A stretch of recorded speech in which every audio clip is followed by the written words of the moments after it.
Bapak, Ibu, dan Saudara sekalian, firman Tuhan akan kita renungkan dari Yohanes 19 ayat 35 demikian. Dan orang yang melihat hal itu sendiri yang memberikan kesaksian ini, dan kesaksiannya benar.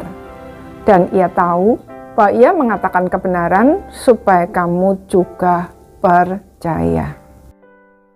Saudara, selain para perempuan, Yohanes sang penulis Injil adalah satu-satunya murid Tuhan Yesus yang mengikuti dia sampai Tuhan Yesus menggenapi karya keselamatan dengan tuntas dan menyerahkan nyawanya kepada Bapa di surga.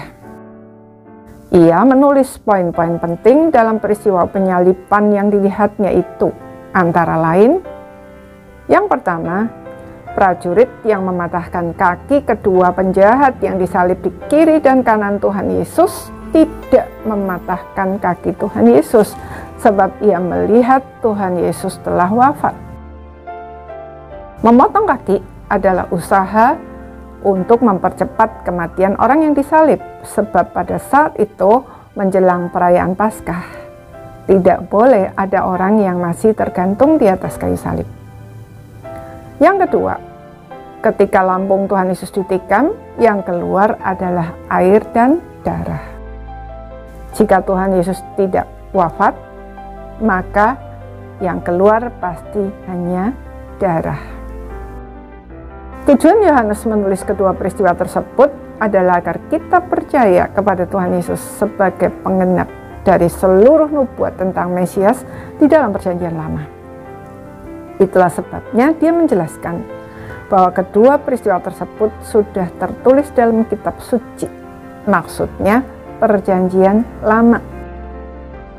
Percaya yang dimaksud bukan sekedar percaya, melainkan beriman.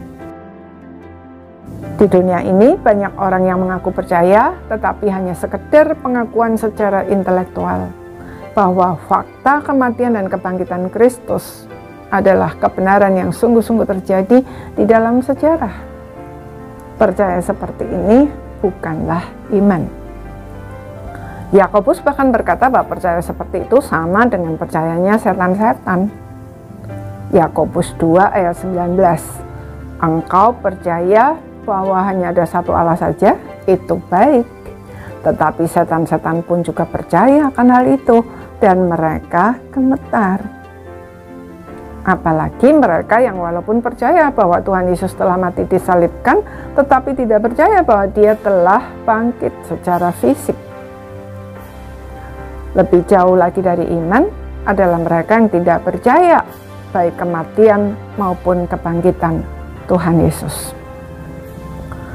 Iman sejati adalah percaya bahwa Tuhan Yesus benar-benar telah mati disalibkan dan bangkit secara fisik untuk menebus kita dari dosa dan menyerahkan diri kepadanya secara total sebagai satu-satunya Tuhan dan Juru Selamat secara pribadi. Dampaknya, relasi kita dengan Allah dipulihkan dan kita bertumbuh semakin serupa dengan Tuhan Yesus. Saudara, semua orang Kristen pasti mengaku percaya kepada Yesus. Tetapi Yesus yang mana? Selain Yesus yang adalah Allah yang menjadi manusia, serta mati disalib dan bangkit untuk menebus kita dari dosa dan maut, bukanlah Yesus yang dimaksud oleh Alkitab.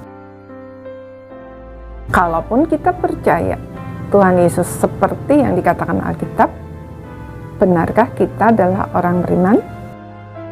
Sudahkah kita menyerahkan diri secara total kepadanya? Mari kita pastikan bahwa kita benar-benar adalah orang beriman. Amin.